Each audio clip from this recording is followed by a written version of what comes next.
Welcome to Real Life Podcast. And today we have a special guest with us, Calle Jones.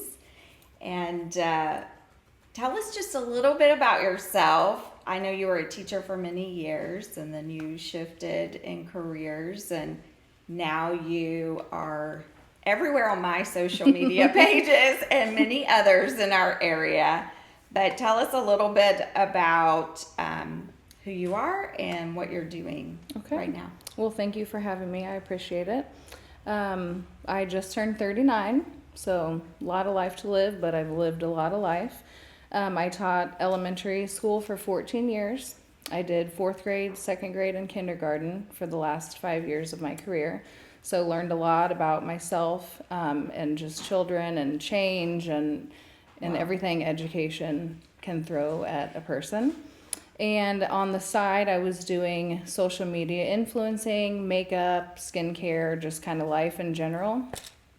And that was working really well and was very successful. And so trying to juggle both was a lot because it was demanding in the fact that it was bringing in an income and it was fun, something fun that I looked forward to doing. So doing both for a couple years, it was very difficult. But education in those 14 years definitely had a lot of changes.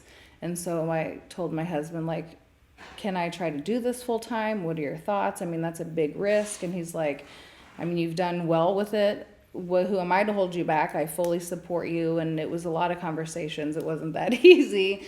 And so we just prayed about it and talked about it, and he was fully supportive, and I walked away from teaching, and it was sad. It was hard. I loved my team. And of course the kids, but I just knew it was just what I was meant to do. So that's what I've done for 2 years. Wow. And it's so interesting watching your videos, and I've done a little bit of research. I've gone back a little bit. I've enjoyed them. I've enjoyed Rose and Lola, and so hopefully people will check you out. But one of the things there were two moments that I knew we had to have a conversation and just talk. And one was just overall when you're communicating about hair, about makeup, skincare, no matter the topic, you have this way of making everything a we thing. It's not a you thing. It's not a them thing. It's a we thing. And everyone we're on the same playing field. We're all in the same boat. We're in this together. And this is what I've learned. And it becomes, to me, a way that women feel united, but also you encourage women. One of the things that I realized, a value of mine, and because I love all the things too, the makeup and the fashion and all of that. I believe everybody is beautiful. Yes. I think sometimes that people just need help to know how to enhance or to, I like to teach my girls how to piece things together to be complementary. And that means you have to learn your body type where you're, all those things, and they're fun and they're exciting. Everybody's beautiful. And you really come across communicating that. And then the second was when you were sharing a Devo about how whether we have just a small piece of us broken off or we find ourselves in a million pieces, Jesus can put you back together. No matter the shape you find yourself in, the place. And so those were the things where I thought we have to talk, and we'll have some fun stories too. But what would you say you've discovered your values are when it comes to what you're doing now? Because it's obvious you're not just doing this because of a product, though you represent products. You have strong values in what you're doing and why you're doing it. So one thing that you brought up that I have written down is connection, which is so big. Everywhere we go, everybody we come into contact with, we're connecting with. So when I started doing social media, I had no idea what I was doing. I was never taught makeup. I was never taught hair. I just kind of learned on my own, like YouTube mostly. And so when I started, I was so far from perfect. But I didn't let that stop me. And I feel like that is why out of the gate I was very successful, because I wasn't perfect. I didn't try to be perfect or be someone who I wasn't. And actually, I had many people early on in my journey say, like, hey, I follow you because you're not perfect. Like, you make me feel like I am normal. I don't feel less than when I watch you. And so I had a team of women under me for makeup. And they would be like, I'm not ready. I'm not where you are. And I'm like, it doesn't matter where you are. Women won't be able to relate to you if you come on perfect. Mm-hmm. You have to show up as you are, because they're watching from home as they are. Yes. Nobody's perfect. Right. And so I would come on, and I still do, get on my stories and talk, and I don't care what I look like, and I never apologize. Like sorry about my hair today, or sorry about I'm not sorry. This is who I am. It's real life. Yes, it is. I love that. And so women can see that and say, oh, she's solving a problem for me. Mm-hmm. That I'm watching her learn. I want to learn with her. And that is what happened. Everybody learned with me. And then I just had so many customers and followers. I started with 430 followers on Instagram. Now I have had almost 400,000. Wow. Okay, pause right there, because I have to say I've never watched your makeup videos. I don't take offense. It's all right. But tell us a little bit about what platforms you're on. So how do we find you on social media? Tell us, like you just did, from what you said, I'm aware you're on Instagram, maybe YouTube, because you started watching on YouTube. Where are you? How do we find you? And then talk to us a little bit about that influence. I find, and I won't go more than this, but right now, but I find that influencing is something very close to what I do professionally, which is pastoring and ministering. They can't be separated. And you have influencers that do not care about the influence they're giving. But then you have other people like you who are very invested in the people who are watching their content, the way they're living, the way they're encouraged, the way that what you're producing is impacting their life. So tell us a little bit about your, I guess, influence as an influencer. But first, tell us where we can find you,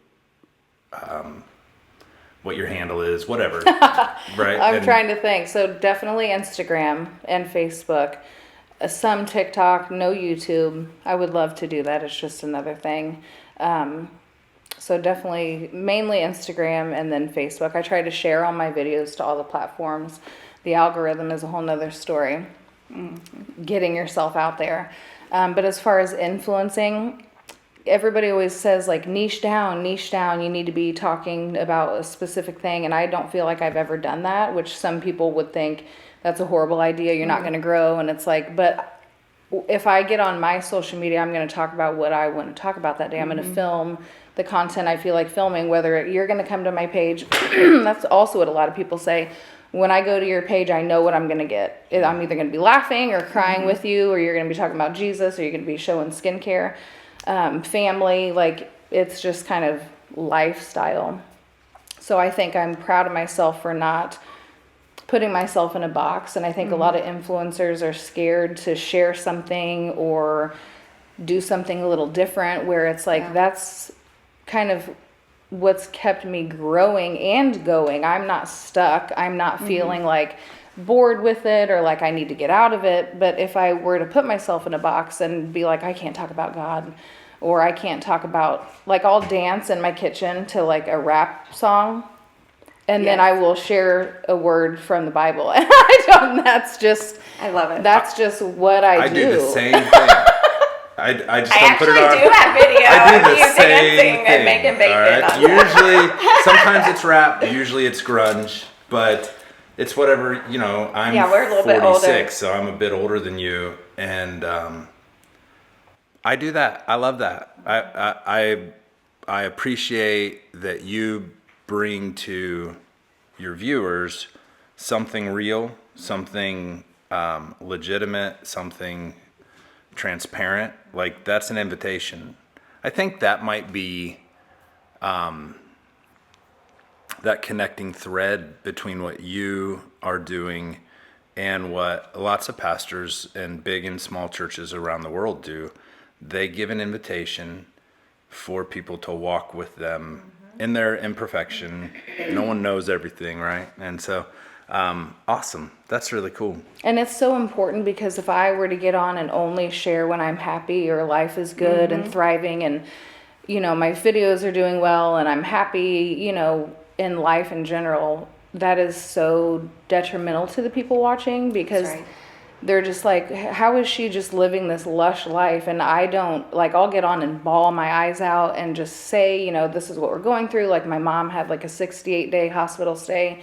They wanted to unplug her, and I would get on and just sob. And, people, that brought people to the Lord. If I wouldn't have done that, like. Yeah, that's my point, I think, is that you don't have to do that. It would be very easy for you to present just the high points, and maybe even more profitable for you to present just the high points, because that's kind of what people chase, right?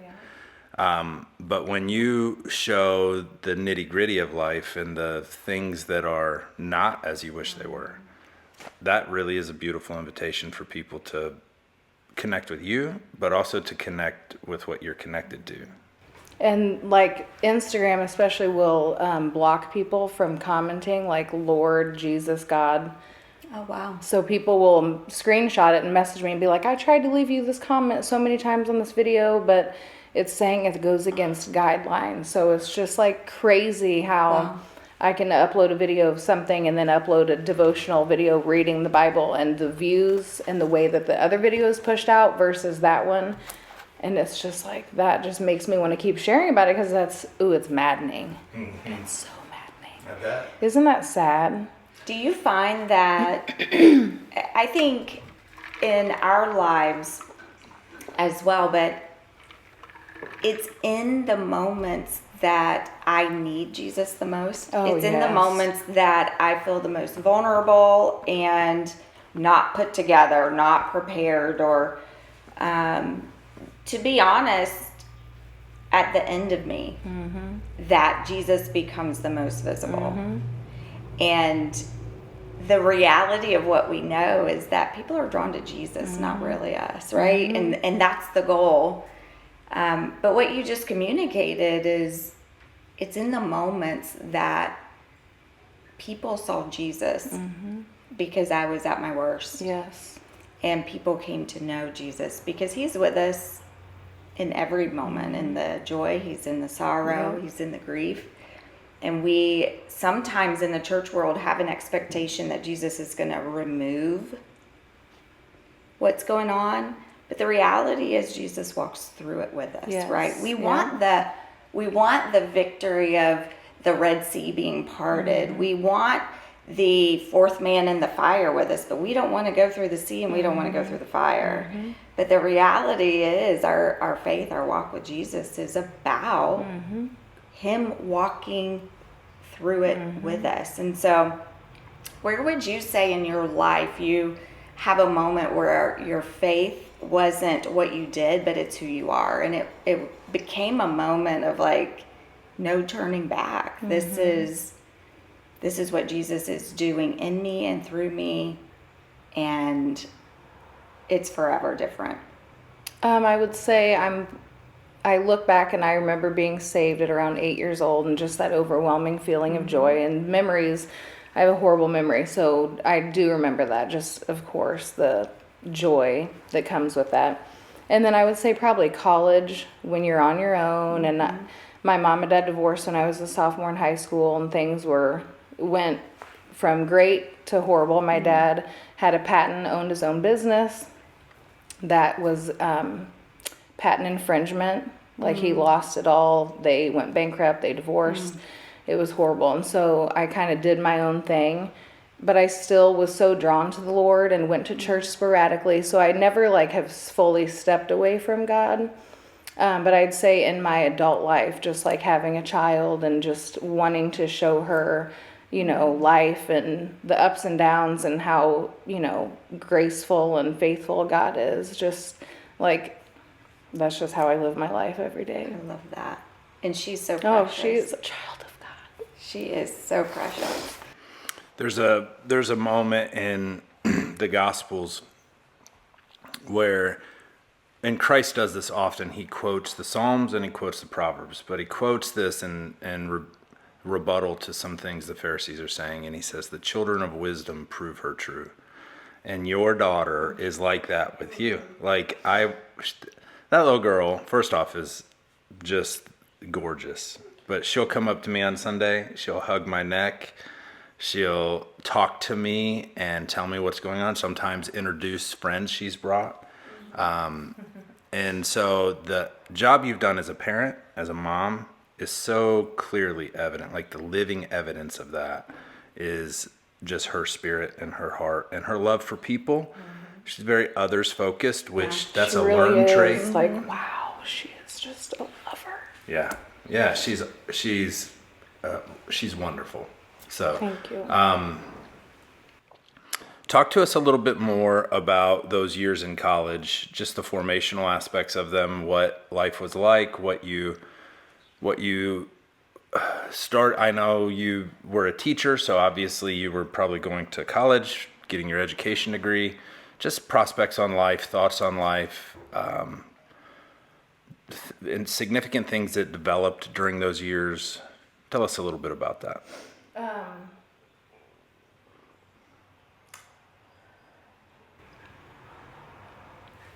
I definitely am proud of myself because I did go through some difficult times and I felt very alone without a mother figure and a father figure. But I always knew my Heavenly Father had me in the palm of his hand. And so oftentimes, like looking back, I would turn to alcohol as a coping skill, and I'm proud to say I'm 5 years, I think, sober. I didn't have like a problem, but it was definitely something that it would just be fast and too much, and I just knew Kensington was like 2, and just like I have a daughter now, you know, and it's just like things in my life that shouldn't have been in it. I just, you know, you just have to walk away from stuff like that before it does become a problem. So when people are like, oh, you're sober, what was wrong? Nothing was wrong. It was just a problem that I could see, you know. It's I think the idea of things can be a foothold and things can bind you, right? Like, we could be shackled to something. It sounds like you recognized this is a foothold. Yes. And it could become Yes, a for shackle sure. real quick if I don't deal with this. But I think that's so common because we aren't taught coping skills. We aren't necessarily taught, what do I do when... especially in the world today. Exactly. And it's amazing because we know more about mental health and emotional health than ever before. Yet we aren't necessarily taught how to cope. What can we turn to, and how do we do that in a practical form? And so I think alcohol is one of the coping mechanisms that we see so broadly because it's what we see growing up. And so what would you recognize as a healthy coping skill that you've developed over the years? All my social media, like just I love going it. to my stories, Yeah. talking to friends, being myself, dancing, hanging out, you Community. know. Yes, connection. Love that. It's sad because everywhere you go, people just seem so lifeless and unhappy and like unfriendly. And it's just like, there's this quote and it says, your pain is probably not your fault, but your healing is your responsibility. Oh my gosh, that is huge. But it takes people to look in the mirror and be like, I need help, and to seek that out, counseling, therapy. But if everybody could just try to fix the things that they've been put through, no matter if it's their fault or not, and change the mind shift, that would just be, can you imagine? Right. and to walk through forgiveness, which Yes. is Oh gosh, that's huge. so healing. And often we think about forgiveness as the other person, but really forgiveness is the healing that we need, and the ability to walk through forgiveness with the Lord, because sometimes we have the opportunity to talk with the other person, and sometimes we don't. Sometimes it's not necessary by the time we have Right. processed it with the Lord. But that healing ultimately, right, is for you. And we use that quote all the time, that, your pain, what brought you to the place you're in pain likely isn't your fault, Yep. but your healing is your responsibility. And we have to take that ownership, because we all know people that go through life blaming everybody else for everything that's wrong with their life. Yeah, and just the negativity just Yeah. feeds. I tell my people, that's what I call my followers, because it sounds weird to call them followers. Just be like a lighthouse. I said, we are a child of God. Think of a lighthouse and how brightly they shine. If we are all these little lighthouses everywhere we go, to the store, to the bank, to work, to a friend's house, to a baseball game, and just let the love of the Lord shine brightly, and just, you don't have to be anything special. You already are special, but it's just that mindset, like, just let all of that just be yourself, but the light just, and people know, Yeah. the light and the darkness are very evident when you're talking with people and interacting with people. The world is dark. Yeah. People. That's interesting that you say that, not to make correlations or connections that aren't there, but this is interesting to me because, and I don't know how long Lynn and I pastor a Foursquare church. We're Foursquare pastors. I don't know how long you've been familiar with Foursquare or not, but Foursquare was started by a woman named Amy Semple McPherson, and the early years of her ministry, probably the most prevalent description of her ministry in the church was a lighthouse. Really? So much so that even the Bible colleges founded through were Life Bible College, and it's a lighthouse Bible college. It's a Bible college that is a lighthouse. Lighthouses produce light, yes, but directional light, right? So what they're doing is they're putting a beam of light out so that ships are able to see coastline, hazards, harbor entries, and you're an independent, strong, influential woman who's saying to these people who are my people, let's be lighthouses and let's point towards something. As you think of the videos you do, okay, so skincare. I have a 12-year-old daughter who all she wants is skincare. And dude, like, Where was that when we were younger? Yeah, I didn't it's care. I know, it's ridiculous. And now they have little mini fridges for their Noxema. skincare. She has and one upstairs. Stridex pads Yes. just raking the cells off her face. Oh, yes. And I'll go pray with her at night, and I'll be like, "Do you have lip gloss on?" And she'll have it under her Yes. Summer covers. Friday. And she'll have already applied 3 times. I'm like, "What are you doing? You're going to sleep. There's no need for." Oh my gosh, that's so healthy. Good job, girl. You go, girl. Okay, so some of it, just as far as influence, I love that I love the correlation between unique ways of helping people recognize, and maybe especially women, but coming from a woman, just unique ways of helping people realize God's presence in their life and the importance of every moment. Like, every moment matters. And it's possible that you have people watching your videos for makeup content or for skincare content, but what they're actually getting is life-changing moments, one at a time, where they see God, they see themselves, and they see others completely differently. That's pretty wild to think about, actually. And I give them challenges like today. I want you to compliment 5 people, because giving somebody a compliment is so easy, but it literally will change somebody's day. You never know. Like, this kid's always be like, "I love your shirt," and walking down the hall, and they're just like, I mean, it shouldn't throw people off when you give them a compliment, but it does, and that just is a sign that we just need to do it more often. And so I'll say, if you do it, let me know. Let's do this together and things like that. I love it. But it does have that ripple effect where it changes somebody's day completely. And we don't know what their day started as, but it will end differently. And when I do share about the Lord and pray, and I used to do it every morning when I taught, I would pull up in the school parking lot and jam to music, lay on my horn.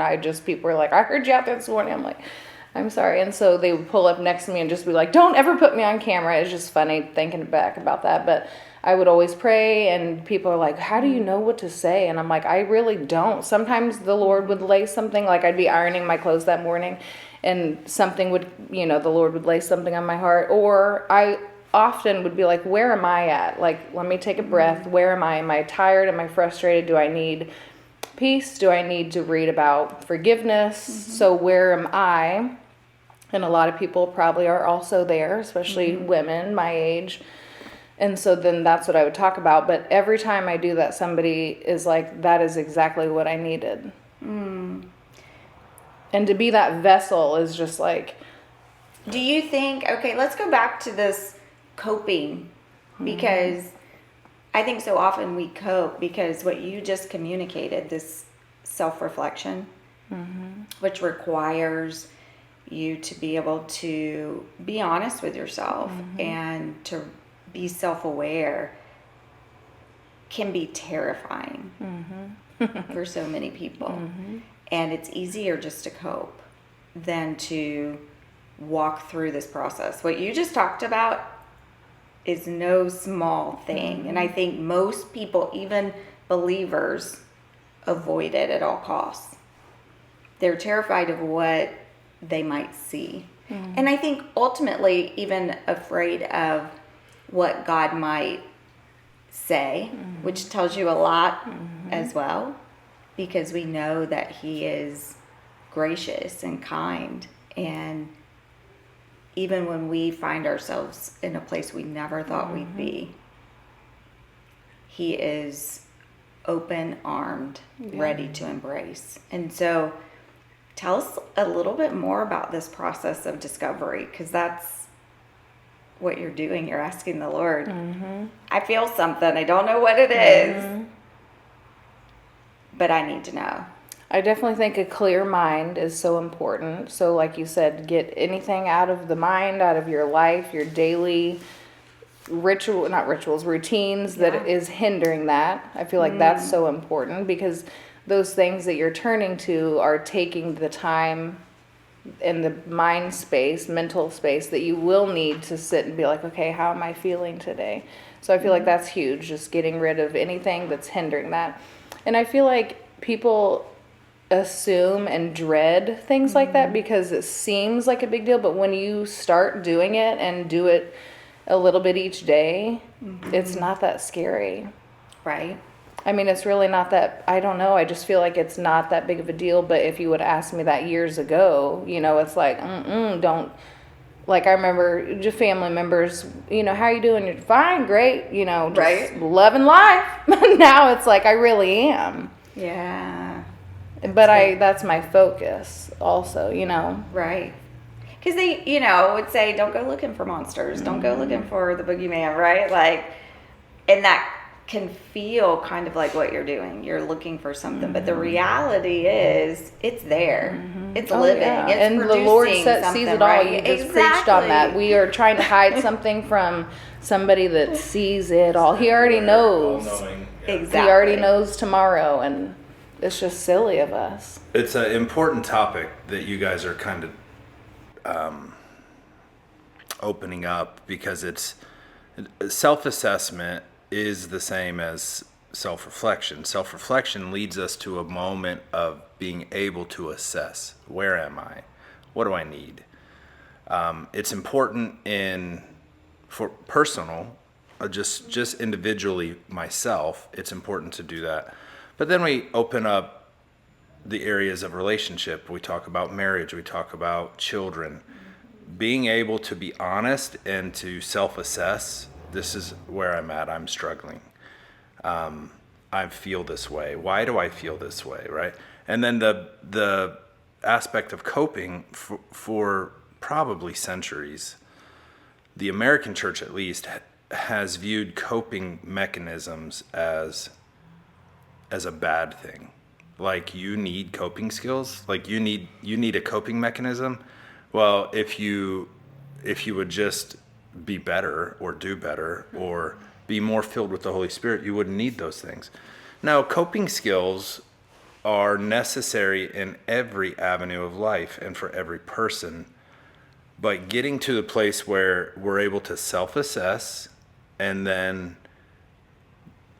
internally cope with whatever we find. Oftentimes when we self-assess, we find ourselves in a place that's not where we want to be, right? Like, oh, I'm noticing a deficiency. And then what we do with that deficiency and how we live with that, at least in the meantime, is the coping skill. Some are healthy, some are unhealthy.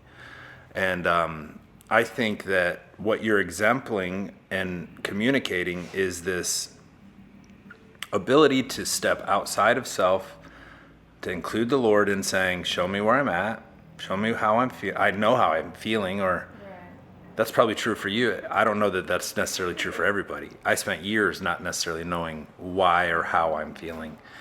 But this is such a big issue, especially as we talk and think about not just the way we grow with Jesus, but the way we help or engage others as they're growing. So this topic, I think, is a really strong and I think it has a lot to do with why you've experienced the success you've experienced in your social media. It's rare to see that kind of transparency personally. We see it politically all the time. We see it on, you don't find a lack of people who are ready to say, this is what I think and I'm right. And if you don't agree with me, you're wrong, right? Like, that kind of self-assessment is everywhere. It's horrible, but it's everywhere. But the kind of self-assessment that says, I think I'm a growing person that's not yet figured life out completely, but I like where I'm at, even if where I'm at's not where I want to be. And I hear that coming from you. Like, I'm living it. I like my life. I enjoy it, even though I guarantee you your life's not perfect, right? And you're not presenting a picture of a perfect life. Yeah. Right. And so talk to me a little bit about how you wrestle with the things Jesus has planted in your heart to do, the passions and the dreams you have for the future. What are your hopes for the future? What are you looking forward to? What do you think is in you that God put there that he's growing and that you're anticipating? I definitely have always prayed, like, I want to be a vessel, use me today, and the obedience, oh gosh, is huge. Like, there's been so many times where he'll place something on my heart, go tell this stranger this, and I'm like, oh, like, no, like, why? Like, the place I was at and the person, and when you are obedient and fulfill that, just the floodgates, like, and I've always been obedient, because then when people get a word from the Lord about me that have shared it, it is just like perfect time, perfect place. But it's like, I feel like if I wouldn't have done what I did and walked in what the Lord wanted me to do, then I probably wouldn't have maybe got that in return, and I really needed that. So who am I to hold back? It's like you said the other day at church, this is not coming from me. I am simply the vessel. I am the messenger. This is the Lord. I'm here in the flesh, and this is him speaking. I'm just the mouth. I remember one time I had a prior student.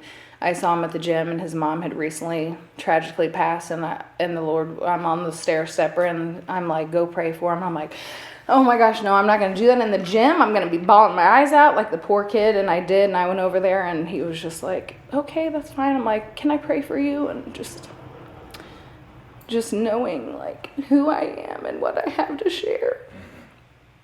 And I have to walk in that. That's good. Lynn always says I don't know, for years has really simplified complex thought within the Bible. for me at least, it was the simplest form of understanding it. Like, it was communicated in such a way I could grab a hold of it and I could really track with it. And it was just that blessing follows obedience. When we are obedient to the Lord, we open ourselves up to the blessing that the Lord is constantly wanting to pour out in people's lives. And so that kind of immediate obedience, like, I'm just going to do what Jesus tells me to do, is awesome. I love it. It's a unpopular method of life. Like, can we reduce life down to its simplest form? God talks to me, I do what he says. And that seems to be what I'm hearing and seeing.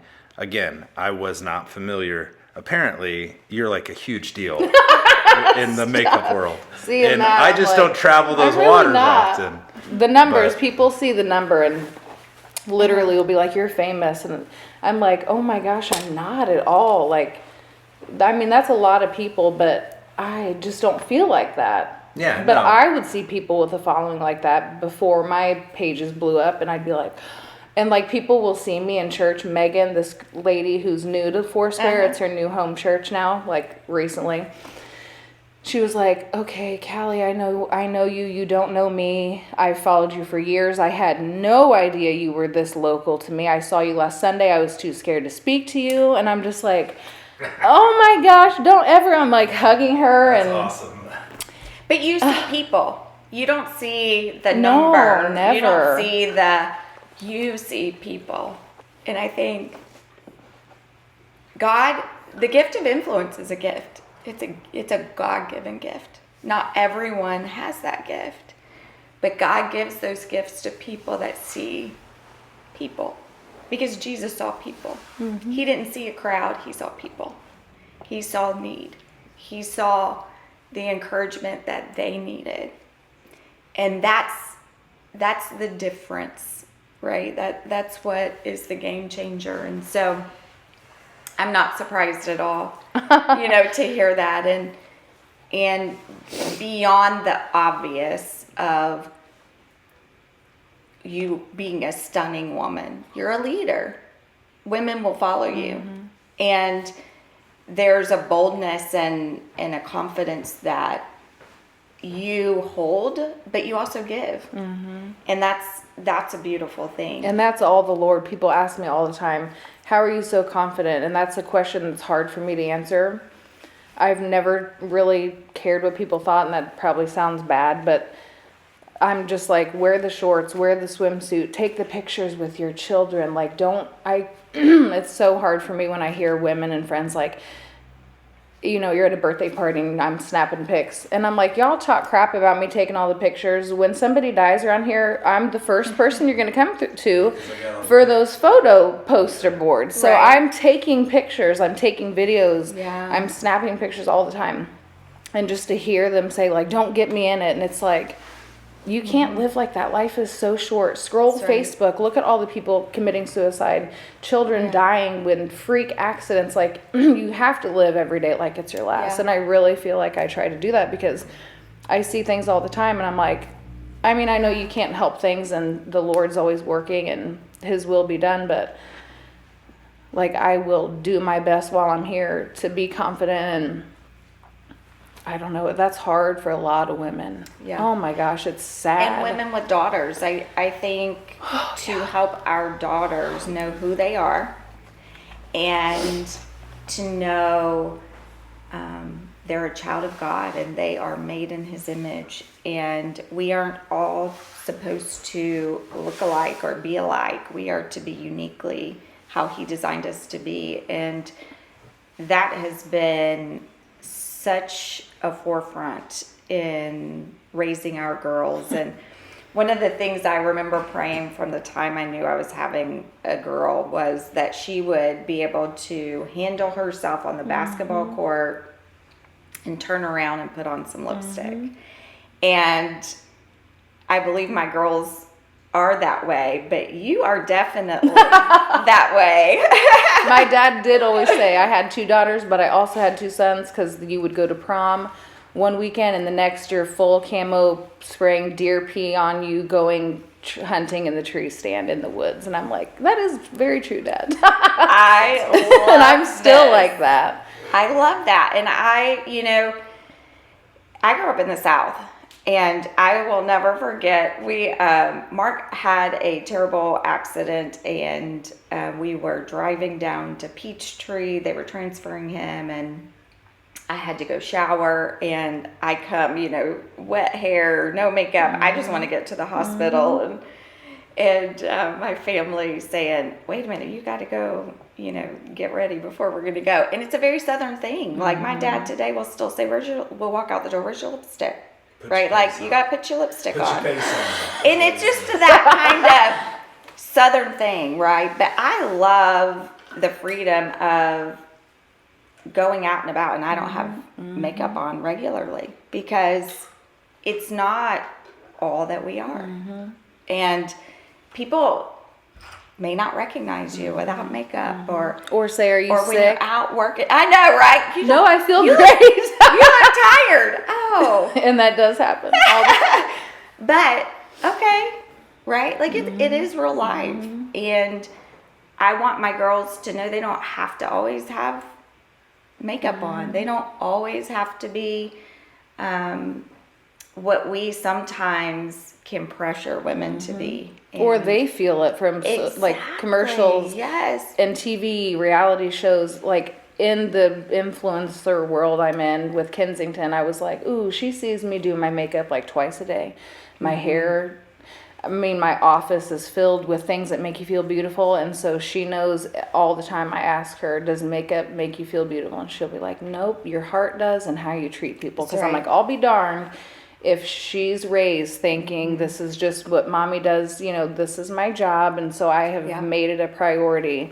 And my friends, it's funny, my girlfriends catch themselves all the time, and I've been a stickler about this because, like you said, these young minds, even as a woman, like it's not like we grow up and at a certain age we're like, that doesn't bother me anymore. Like we're still little girls in a woman body. Like we still have minds that can be influenced negatively, or our feelings can be hurt. And so my girlfriends will be out, or they'll be over at our house, and they'll be like, God, my shirt, and look at mine. I'll be like, and they're like, it's just beautiful, isn't it? Like, don't talk negatively about yourself in front of her.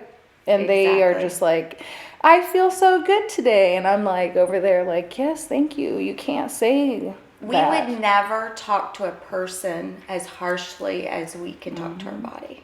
Yeah.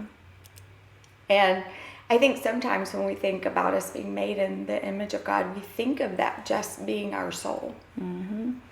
But it's every part of us. And when we put ourselves down, we're putting the Lord's work down. And that's what I tell people all the time. You want to gripe about how you are. If there's little things you can do to change it, that's fine. But you're putting down your literal God's creation. Yep. You are putting him down. And it's something to think about, what we communicate to our children, even when we're not saying it. And they pick up on it. Oh, I think they pick up on everything. all the things. But so you can glam up with the best of them, but you can also go out and be without electricity for a week. And not shower for and not weeks. shower and hunt. So tell us a little bit about some of the game that you've hunted over the years. It is wild to think about that. And honestly, a lot of people don't believe me. Like my husband and I have been out to eat many times. I worked at Texas Roadhouse for 8 years while I was getting my teaching degree. And people don't believe me when I'm like, that's my caribou. Or my husband will be like, hey, do you know who shot that caribou over there? And they're like, oh, that's fake. And I'm like, and I don't say anything because I don't care, but it's just funny. But caribou, antelope, a turkey, white-tailed deer, mule deer. I was 8 years old when my sister went black bear hunting, so I was a little too young. She was only 10 when she shot a black bear. But what a blessing to be able to travel. I saw Mount Rushmore. So when I was a teacher, I know I'm kind of all over the place, but it was so nice growing up having the opportunities to do what I did, because my dad would call in to school and say, my girls are going to be sick this week.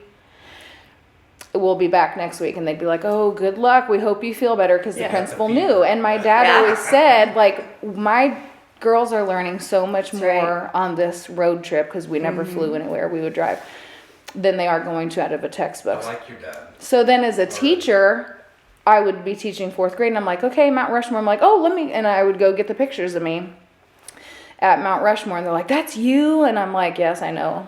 Laugh. Go ahead. But just those experiences, like walking on that Indian monument that his pointing, Crazy Horse, thank you. I walked on his arm. Wow. I mean, just the experiences as a family, like a blessing to be able to just have all those memories. We were very blessed. Everywhere we went, we were just the hunting family. So that's how we got on ESPN. Yes. We were at a convention. There's Jessica and I with our bright red hair. I mean, you can't miss us. So they were just like, we find your family so interesting. We'd love to take you on a hunt. And so they did. And I shot the caribou that's hanging up in Texas Roadhouse. I shot from a boat. Wow. Yep. From a river or from shoreline? In the river. I mean, the boat was like this. I just look back, and it's just some great memories. But people don't believe me when I say I used to be a big game hunter on ESPN. They're just like this. Yeah, okay. And I'm like, what? First of all, why would I lie about it? But I'm sure it is a little hard. I love it. I just love it, though.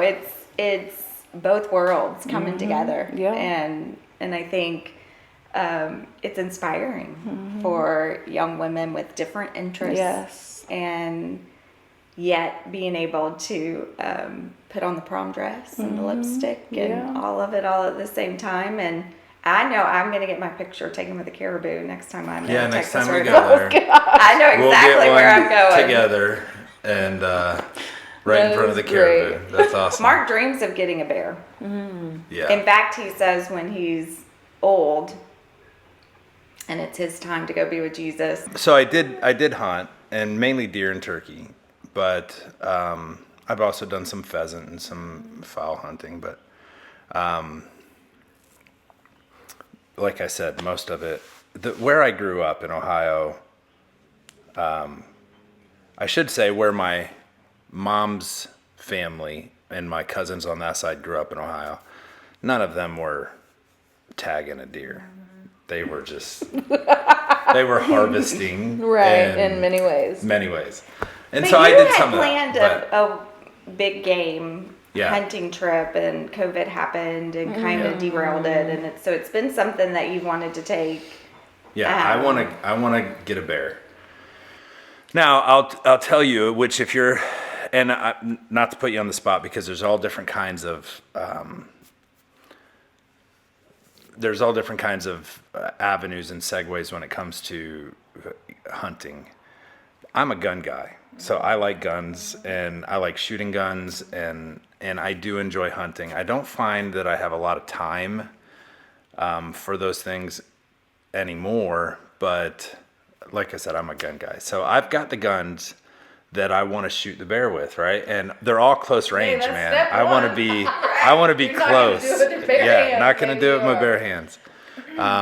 But yeah, I think that is, I think that what you're talking about is like the perfect coupling of two worlds for young girls. Like our girls rode horses, and that aspect of its wildness, it's different than just riding a dirt bike, which they had as well. But